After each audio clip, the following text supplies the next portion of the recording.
بسم اللہ الرحمن الرحیم۔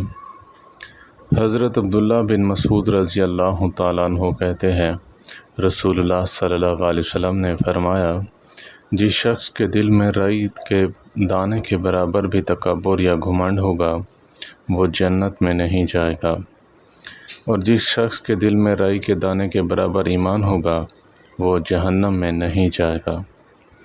نبی کریم صلی اللہ علیہ وسلم کا ارشاد پاک ہے کہ اللہ تعالیٰ فرماتا ہے، تو صبح کی نماز کے بعد اور عصر کی نماز کے بعد کچھ دیر مجھے یاد کر لیا کر، درمیانی حصوں میں تیری کفالت کروں گا۔ نبی کریم صلی اللہ علیہ وسلم کا ارشاد پاک ہے، دنیا ملعون ہے اور جو کچھ دنیا میں ہے وہ سب ملعون ہے، یعنی اللہ تعالیٰ کی رحمت سے دور ہے، مگر اللہ تعالیٰ کا ذکر اور وہ چیز جو اس کے قریب ہو، عالم اور طالب علم۔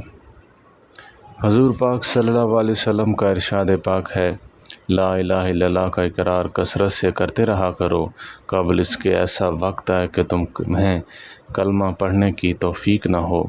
اللہ تعالی ہم سب کو بار بار کلمہ طیبہ پڑھنے کی توفیق عطا فرمائے۔ وآخر دعوانا الحمد للہ رب العالمین۔